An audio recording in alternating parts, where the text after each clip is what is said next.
G'day guys, Paul Mercurio here. I've just dropped another load of my Paul Mercurio's rubs off the BBQ Spit Rotisseries. So the full range is in here, including my brand new one, my Fodmap, but I'll talk about that in a second. I just wanted to say I started doing these rubs. In fact, the first time I made my beef rub was back in 2004 when I'd come back from Canada working on a Will Smith movie. And I lived in Canada for 5 months and was in walking distance to 5 different breweries, and one of them was a smokehouse. So I learned about brisket and pulled pork and all sorts of things way back then. When I came back to Australia, I started smoking my own brisket in 2004 and made this rub, and I've stuck with it because it's a pretty delicious rub. In 2014, I opened a smokehouse restaurant and I used all these rubs, and people seemed to like them enough that I decided to put them all in packages and sell them. So I hope you've had a try of them. I'm pretty proud of them. I use them most weeks and I think they're delicious. And even more delicious is my Fodmap rub. And I know what you're thinking, you're going, what's Fodmap? I've done, last year I did about 35 tastings at stores and butcher shops, and even here at BBQ Spit Rotisseries. And people will come up to me all the time and say, mate, do you have anything without garlic and onion on Fodmap? So I looked into it, and Fodmap's an acronym for a very long word I can't pronounce. But basically, if you're allergic to garlic or onion or fructose or celiac or any of those things, then you need to be very, very careful with your diet. For instance, you can eat 5 centimetres of celery, no more, otherwise you'll get irritable bowel. You can eat the green part of spring onions, but you can't eat the white, and so on and so forth.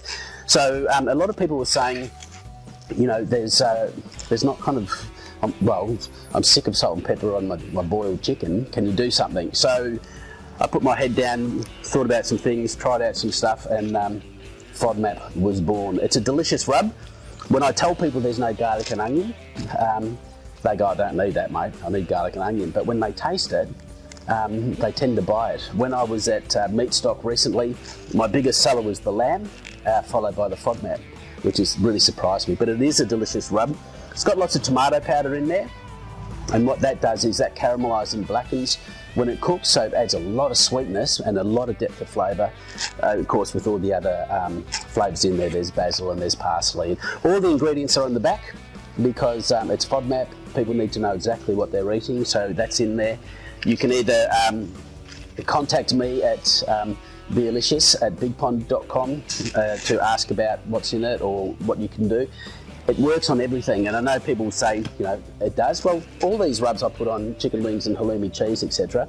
But they do really work well on, you know, on the lamb and the chicken and the pork and the beef. The Fodmap, I've tried it on chicken, I've tried it on fish, I've tried it on lamb, and it just works equally well on those proteins, and I'm sure on beef as well, steak. Put it in your mince, put it on halloumi cheese, whatever you want. It's delicious. Anyway, enough from me. BBQ Spit Rotisseries has it here. It's on the shelf. You can buy it online. Get into it. It's $16 like all the other rubs. Give them all a go. I reckon they're delicious. See you guys.